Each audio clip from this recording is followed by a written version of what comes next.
Hi hello I am Nithin. This is NSK maths. അപ്പൊ നമ്മൾ പരിചയപ്പെട്ടുകൊണ്ടിരുന്നത് SSLCയിലെ 4ാമത്തെ ചാപ്റ്റർ മാത്തമാറ്റിക്സ് ഓഫ് സ്റ്റാൻസ് ആണ്. അതിലെ 4 ഭാഗങ്ങൾ നമ്മൾ കംപ്ലീറ്റ് ചെയ്തു. 4 ഭാഗങ്ങൾ വളരെ സിമ്പിൾ ആയിരുന്നു. നിങ്ങൾ കറക്റ്റ് ആയിട്ട് ഫോളോ ചെയ്തിട്ടുണ്ടെങ്കിൽ ഈ 5ാമത്തെ ഭാഗം അതിന്റെ ഒരു കണ്ടിന്യൂഷൻ തന്നെയാണ്. വളരെ സിമ്പിൾ ആയിട്ട് തന്നെ മനസ്സിലാവും. പക്ഷെ 4 ഭാഗങ്ങൾ ഫുള്ള് കാണാത്ത ആൾക്കാർ അത് ഫുള്ളായിട്ട് കണ്ട് മനസ്സിലാക്കിയിട്ട് മാത്രമേ നിങ്ങൾ എന്തിലോട്ട് വരാവുള്ളൂ, 5ാമത്തെ ഭാഗത്തിലോട്ട് വരാവുള്ളൂ.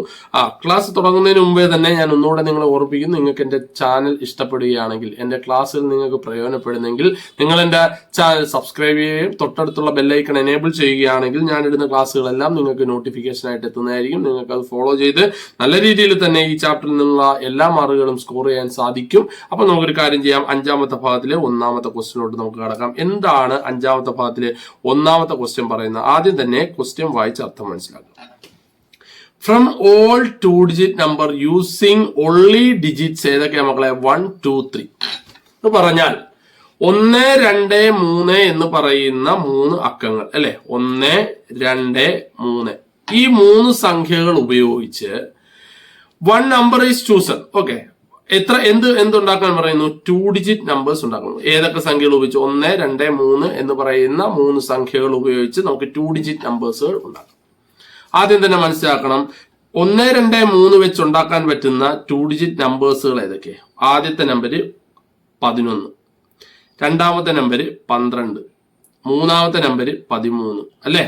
ഇനി അപ്പൊ 1 വെച്ചുള്ള എല്ലാം കഴിഞ്ഞു. അടുത്തത് 21, അടുത്തത് 22, അടുത്തത് 23. അടുത്തത് എന്താണ് 3 വെച്ചുള്ളത്? 31, അടുത്തത് 32, 33. ഈ 6 സംഖ്യകൾ മാത്രമേ ഈ 9 സംഖ്യകൾ മാത്രമേ നമുക്ക് എന്തുകൊണ്ടുണ്ടാക്കാൻ പറ്റത്തുള്ളൂ? ഈ 3 സംഖ്യകളായ 1, 2, 3 വെച്ച് നമുക്ക് ഉണ്ടാക്കാൻ സാധിക്കുള്ളൂ. ഓക്കെ, നമുക്ക് ആ 3 സംഖ്യകൾ വെച്ച് നമുക്ക് ഉണ്ടാക്കാൻ പറ്റുന്ന 9 തരത്തിലാണ്. അപ്പൊ നമുക്ക് എന്ത് എഴുതാം? Total payers. ആദ്യം തന്നെ total is very important. That is total payers എന്ന് പറയുന്നത് നമുക്ക് എത്ര കിട്ടി? 9 എന്ന് കിട്ടി. ഇനി നമുക്ക് നോക്കാം, ക്വസ്റ്റ്യൻ വായിച്ചു നോക്കൂ. 1ാമത്തെ സബ് ക്വസ്റ്റ്യൻ എന്താണ്? What is the probability of both digit being same? അപ്പം 2 ഡിജിറ്റുകൾ 2-digit നമ്പേഴ്സുകൾ ഉണ്ടാക്കാൻ പറഞ്ഞത്. ഇതിലെ 2 ഡിജിറ്റുകളും തുല്യമാവാനുള്ള സാധ്യത എന്ത്? അപ്പൊ നമ്മൾ നോക്കണം, ഇതിന്റെ അകത്ത് 2 ഡിജിറ്റും തുല്യമായ എത്ര സംഖ്യകളുണ്ട്? ഇതൊരു 2 ഡിജിറ്റും തുല്യമായ സംഖ്യയിൽ ഒന്നാണ് ഇത് 11, അടുത്ത ഏതാണ് 22, അടുത്ത ഏതാണ് 33. ഇതിന്റെ 2 ഡിജിറ്റുകളും എന്താണ്? തുല്യമാണ്. നോക്കിയേ, 33-ന്റെയും 22-ന്റെയും 11-ന്റെയും എല്ലാം 2 ഡിജിറ്റും തുല്യമാണ്. അപ്പോൾ 2 ഡിജിറ്റും ബോത്ത് ഡിജിറ്റ് അല്ലെ? അപ്പൊ നമ്പർ എത്ര എണ്ണം ഉണ്ട്? എത്ര ഡിജിറ്റ് സെയിം ആയിട്ടുള്ള എത്ര നമ്പർ ഉണ്ട്? അപ്പൊ നമുക്കത് എഴുതാം. Numbers have both digits are same. Both digits are എന്താണ്? സെയിം ആയിട്ടുള്ള എത്ര നമ്പേഴ്സുകളുണ്ട്? 3 നമ്പേഴ്സുകളുണ്ട്. അപ്പൊ നമുക്കൊരു കാര്യം ചെയ്യാം, അതിന്റെ പ്രോബബിലിറ്റി നമുക്ക് അപ്പൊ തന്നെ എഴുതി നോക്കാം. എന്താണ് മക്കളെ പ്രോബബിലിറ്റി? എന്തായി മാറും? പ്രോബബിലിറ്റി എന്ന് പറയുന്നത് ടോട്ടൽ 9 ആണ്. അതിൽ എത്ര ഉണ്ട്? 3. ആൻസർ എത്രയാണ്? 3/9. ദാറ്റ് ഈസ് 3-നെ നമുക്ക് 1/3. That is the answer. തീർന്നില്ല ക്വസ്റ്റ്യൻ. സബ് ക്വസ്റ്റ്യൻ 2 എന്താണ് പറഞ്ഞിരിക്കുന്നത്? Sub question 2, what is the probability of sum of the digit being 4? Sum 4 ആകുന്ന ഡിജിറ്റുകൾ നോക്കിക്കേ. 1, 1 എത്ര? 1, 1 2 ആണ്. ഇത് 2, 1 3 ആണ്. ഇത് 4 ആണ്. അടുത്തത് 2, 1 3, 2, 2 4, 3, 2 എത്രയാണ്? 5. അതേപോലെ 3, 1 4, 3, 2 5, 3, 3 6. അപ്പൊ സമ്മ് എത്രയാണ്? 4 ആയ ഡിജിറ്റുകൾ. സമ്മ് 4 ആയ എത്ര ഡിജിറ്റുകൾ ഉണ്ട്? അതും 3 തന്നെയാണ് അല്ലെ? സമ്മ് 4 ആയിട്ടുള്ള ഇതും മാത്രമേ ഉള്ളൂ. അപ്പൊ സമ്മ് 4 ആയിട്ടുള്ള നമ്പേഴ്സ് എത്രയാണ്? സമ്മ് ബിക്കം എത്രയാണ്? ബിക്കം 4 എന്ന് പറയുന്നത് എത്രണ്ണേ ഉള്ളു? 3 ഉള്ളു. therefore അതിന്റെ പ്രോബബിലിറ്റി എന്താണ് മക്കളെ? പ്രോബബിലിറ്റി എന്ന് പറയുന്നത് എത്ര വരും? പ്രോബബിലിറ്റി എന്ന് പറയുന്നത് എത്രയാണ്? എത്ര ഉണ്ട്? സം ബിക്കം 4 ആയിട്ടുള്ള എത്ര ഉണ്ട്? 3 ഉള്ളു അല്ലെ? അപ്പൊ നമുക്ക് എന്ത് ചെയ്യാം? 3/9. ആൻസർ എത്ര? അതും 1/3 എന്നാണ് അതിന്റെ ആൻസർ. മനസ്സിലായ? വളരെ സിമ്പിൾ ആണ്. വളരെ സിമ്പിൾ ആണ്. അപ്പൊ നമുക്ക് ഒരു കാര്യം ചെയ്യാം, അടുത്ത ക്വസ്റ്റ്യനോട്ട് കടക്കാം. അടുത്ത ക്വസ്റ്റ്യൻ നല്ലൊരു സ്റ്റാൻഡേർഡ് ക്വസ്റ്റ്യൻ ആണ്. നിങ്ങൾ മനസ്സിലാക്കി എടുക്കണം. സ്റ്റാൻഡേർഡ് ക്വസ്റ്റ്യൻ ഒക്കെയാണ്, സംഭവം മനസ്സിലാക്കി എടുക്കണം. ക്വസ്റ്റ്യനിൽ പറയുന്നത് എ ഗെയിം ഓഫ് 2 players. അപ്പൊ എത്ര പ്ലേയേഴ്സ് ഉണ്ട്? 2 പ്ലെയർ. ബിഫോർ സ്റ്റാർട്ട് ചെയ്യുന്നതിന് മുമ്പേ each player has to decide whether one's odd number or even number. Then both raise the fingers of one hand in the same time. The sum of the numbers fingers is odd if the one who choose odd number at the beginning first. If even, the one who choose even number, which is better choice for beginning, odd or even. ഒന്നുമില്ല, വലിയ പാടൊന്നുമില്ല. രണ്ട് പ്ലേയേഴ്സും ഇപ്പൊ രണ്ട് പ്ലെയറും തമ്മിൽ toss ചെയ്യണമെന്ന് തന്നെ വിചാരിക്കുക. രണ്ട് പ്ലേയേഴ്സുകൾ നമ്മൾ ഹാൻഡ് വെച്ച് ടോസ് ചെയ്യാൻ പോകും. നമ്മുടെ ഹാൻഡിൽ എത്ര ഉണ്ട്? 5 ഫിംഗർ ഉണ്ട് അല്ലെ. അപ്പൊ രണ്ട് പ്ലേയേഴ്സിന്റെ ഹാൻഡില് എത്രയാണ്? 5 ഫിംഗേഴ്സ് വീതമാണ് ഉള്ളത്. അപ്പൊ നമുക്ക് എന്ത് എഴുതാം? ആദ്യം തന്നെ പ്ലെയർ നമ്പർ 1. ആദ്യം പ്ലെയർ നമ്പർ 1. പ്ലെയർ നമ്പർ 1ന്റെ ഹാൻഡിൽ എത്ര ഫിംഗേഴ്സ് ഉണ്ട്? 5 ഫിംഗർ. therefore ഞാൻ 5 ഫിംഗർ വരച്ചു. ദാറ്റ് ഈസ് ഇത് 1 2 3 4 5.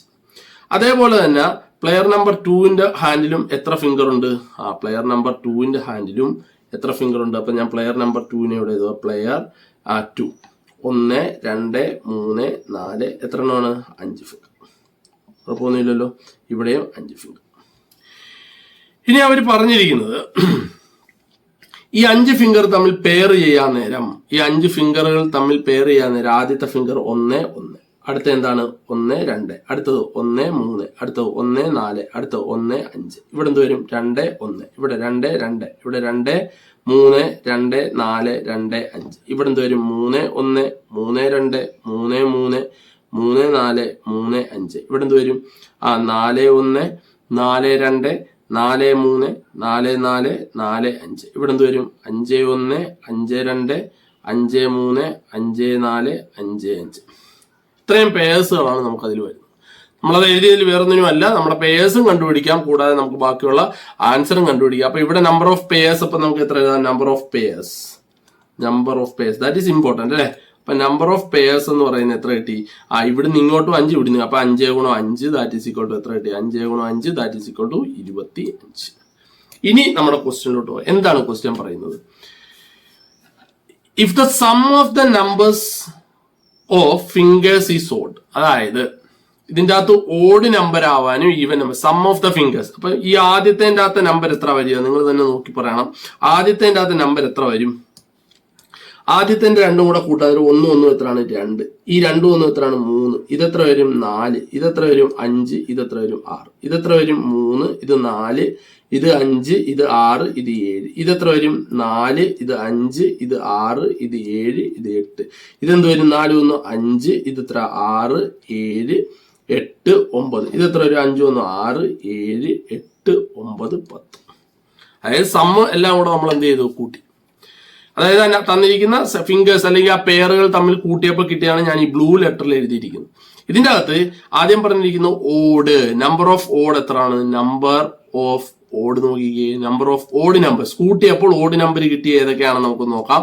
കൂട്ടിയപ്പോൾ ഓഡ് നമ്പർ കിട്ടിയത് 3 ഓടാണ്, അതേപോലെ 5 ഓടാണ്, ഈ 3 ഓടാണ്, ഈ 7 ഓടാണ്, ഈ 5 ഓടാണ്, ഈ 5 ഓടാണ്, ഈ 7 ഓടാണ് അല്ലെ, ഈ 5 ഓടാണ്, അതുകൊണ്ട് ഈ 7 ഓടാണ്, ഈ 9 ഓടാണ്, ഈ 9 ഓടാണ്, ഈ 7 ഓടാണ്. ഈ ഗ്രീൻ റിങ്ങിൽ വരച്ചിരിക്കുന്ന എല്ലാം എന്താണ്? ഓഡ് പേഴ്സ് അല്ലെ. അപ്പൊ ഓടാണെന്നുണ്ടെങ്കിൽ എത്ര ഉണ്ടെന്ന് നോക്കിയോ? 1 2 3 4 5 6 7 8 9 10 11 12. അപ്പൊ ഓട് എത്ര ഉണ്ട്? 12 അല്ലെ. അപ്പൊ ഓട് എത്ര ഉണ്ട്? നമുക്ക് എഴുതാം 12. അങ്ങനെയാണെങ്കിൽ അതിന്റെ പ്രോബബിലിറ്റി എന്തായിരിക്കും? പ്രോബബിലിറ്റി അല്ലെ, ഓടാവാനുള്ള പ്രോബബിലിറ്റി എത്ര? 12. താഴെ എത്ര വരും? നമ്മുടെ 25. That is equal to 25. അപ്പൊ ഇനി നമ്പർ ഓഫ് ഈ ഓഡ് ചെയ്ത പോലെ നമുക്ക് ഇനി എന്ത് എഴുതാം? Number of even. Number of even അപ്പൊ എത്ര ആയിരിക്കും? ടോട്ടല് എന്താണ്? ടോട്ടല് 25 ഉണ്ട്. അതിൽ 12 ഓടാണെങ്കിൽ ബാക്കി എത്ര ആയിരിക്കും? ഈവൻ 13. അപ്പം അതിന്റെ പ്രോബബിലിറ്റി നമുക്ക് എന്ത് എഴുതാം? പ്രോബബിലിറ്റി എന്ത് വരും? പറ. പ്രോബബിലിറ്റി എന്ന് പറയുന്നത് 13/25. മനസ്സിലായ? അപ്പൊ ഏതാവാനുള്ള ചാൻസ് ആണ് കൂടുതൽ? സക്സസ് ആവാൻ ചാൻസ് കൂടുതൽ ഏതാണ്? ഈ ഫ്രാക്ഷനിൽ വലുത് ഏതാണെന്ന് നോക്കണം അല്ലെ. അപ്പോൾ ഈ ഫ്രാക്ഷനിൽ വലുത് ഏതാണെന്ന് നോക്കാൻ സിമ്പിൾ ആണ്. ഡിനോമിനേറ്റർ രണ്ടിന്റെയും സെയിം ആണ് അല്ലെ. എവിടെ 25, ഇവിടെ 25. ന്യൂമറേറ്ററിൽ വലുത് ഏതാണോ അതായിരിക്കും വലുത്. അപ്പൊ നമുക്ക് 13/25 കിട്ടി, 12/25 കിട്ടി. ഏതായിരിക്കും? 13/25 അല്ലേ വലുത്. അപ്പൊ ഏതാവാനുള്ള ചാൻസ് കൂടുതൽ? സക്സസ് ആവാൻ ചാൻസ് ഏതാണ്? നമ്പർ ഓഫ് ഈവൻ ആണ് സക്സസ് ആവാനുള്ള ചാൻസ് കൂടുതൽ. വളരെ സിമ്പിൾ ആയിട്ടുള്ള കണക്കാണ്. നമ്മൾ കാര്യങ്ങൾ മനസ്സിലാക്കി എടുക്കണം. കാര്യങ്ങൾ മനസ്സിലാക്കിയെടുത്താൽ വളരെ സിമ്പിൾ ആയിട്ട് ചെയ്യാൻ പോകുന്ന ഒരു ചെയ്ത് മുന്നോട്ട് പോകാൻ പറ്റുന്ന ഒരു ചാപ്റ്ററാണിത്. അപ്പം ഈ ഭാഗത്തിൽ 5ാമത്തെ ഭാഗത്തിൽ 2 കണക്കുകൾ നമ്മൾ പരിചയപ്പെട്ടു. അപ്പോൾ അടുത്ത ക്ലാസ്സിൽ നമുക്ക് അടുത്ത ഭാഗവുമായി നമുക്ക് കാണാം. അതുവരേക്കും ഗുഡ് ബൈ.